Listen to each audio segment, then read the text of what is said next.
It was supposed to be a standard televised legal panel, another roundtable debate hosted on national primetime about judicial ethics and legislative overreach.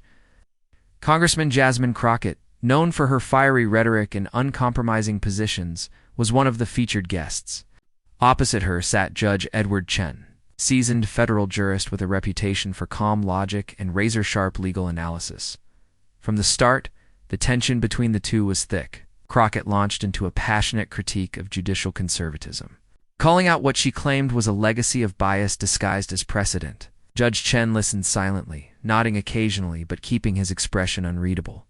Viewers could sense something was brewing. It's an ideological collision that would soon shake the foundation of the broadcast. Crockett, growing more emboldened, pointed at the screen, emphasizing her point that the judiciary had failed the American people by upholding systems that were never meant to include the marginalized. She referenced cases where lower courts, in her words, delivered legality without justice. The moderator tried to shift to a more balanced discussion. But Crockett pressed harder, looking straight at Judge Chen. "You wear those robes like they grant moral superiority," she said. "But what happens when the law is wrong?" Chen looked up for the first time, calmly adjusting his glasses. "The law isn't wrong," he said evenly, "but it can be misused and misunderstood."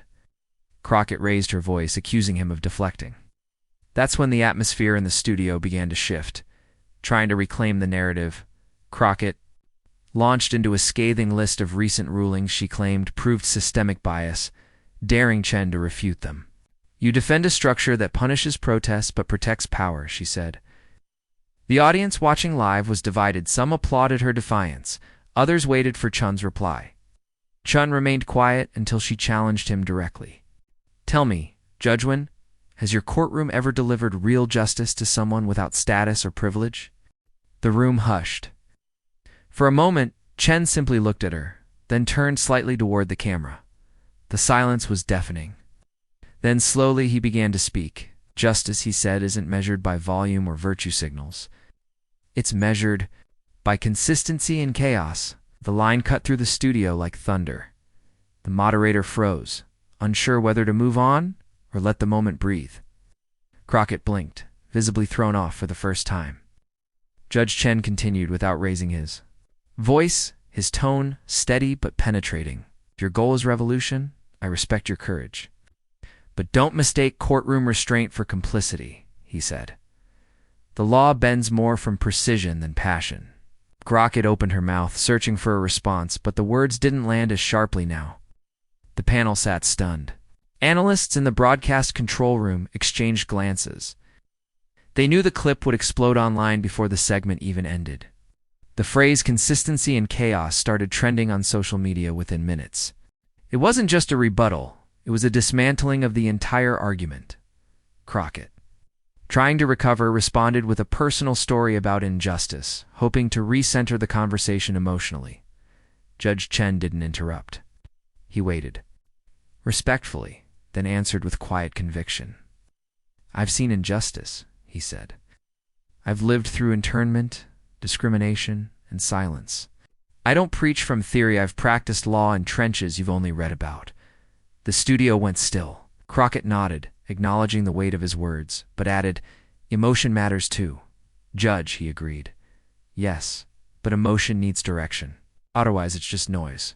That line sparked another wave of reactions online. Some called it patronizing. Others called it profound. But no one denied it had pierced the debate like a scalpel through bluster. Judge Chen had flipped the power dynamic without ever raising his voice. As the segment approached its end, the moderator asked for closing thoughts. Crockett, more measured now, called for reform, equity, and a new generation of laws that prioritize people over precedent. Her final words earned polite applause. Then it was Chen's turn. Looked into the camera and said, "I don't fear passionate dissent. I welcome it. But if you want to change the system, first understand it deeply. Real revolution doesn't start with shouting. It starts with studying." His voice was calm, firm, and unforgettable. That one sentence would be quoted endlessly for days, too. Come. Within hours, the line had become a viral headline. "Shouting doesn't change systems, studying does." Twitter exploded. TikTok debates ensued. Memes flooded the internet, all pointing back to that moment. Backstage, the atmosphere was awkward but respectful. Crockett reportedly approached Judge Chen privately and thanked him for the dialogue. "Oh, I didn't expect you to speak like that," she said. Chen responded, "Most people don't." Though they didn't agree, mutual respect had been earned. Back in the real world, commentators scrambled to respond. Some praised Chen as a stoic intellectual who finally brought clarity to chaotic political rhetoric. Others accused him of dismissing real pain with academic detachment. Crockett's base stood behind her, calling her bold and unafraid. But even many of her supporters admitted that Chen's delivery had been devastatingly effective. He hadn't raised his voice, he hadn't interrupted, simply outmaneuvered with intellect and lived experience. The next morning, news outlets ran headlines like, "Judge drops the gavel on live TV and Jasmine meets her match." Legal experts dissected the exchange on cable news, calling it one of the most powerful media confrontations in recent memory. A law professor tweeted, "That moment should be shown in every civics class." Across podcasts and video essays, the conversation shifted. Was this a generational clash? A style difference? Or a deeper indictment of how we communicate in the age of outrage? Through it all, Chen stayed silent. He declined interviews, he didn't respond to media requests, he let the moment speak for itself. Meanwhile, Crockett issued a statement reaffirming her values and saying, "Sharp minds can disagree," and we did. In the weeks that followed, Judge Chen's words became part of a larger cultural conversation. Universities referenced his debate as a case study in legal rhetoric. Merch with the phrase "precision over passion" began popping up. Even high school debate teams used the clip as an example of calm dominance. Chen, in his chambers, continued his work quietly. When asked in a rare interview weeks later if he stood by everything he said, he replied, "Absolutely.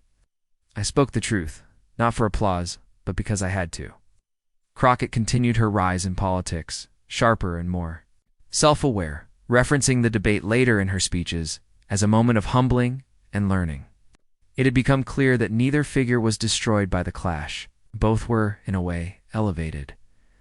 Years later, retrospectives would look back on that segment as a turning point in televised discourse. It marked the moment when one man's quiet brilliance outshone soundbite sensationalism.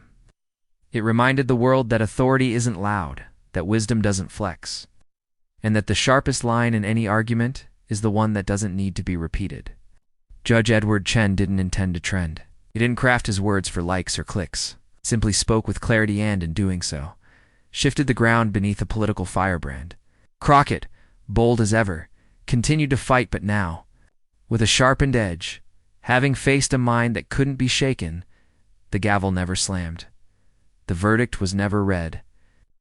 But everyone watching knew something rare had just happened.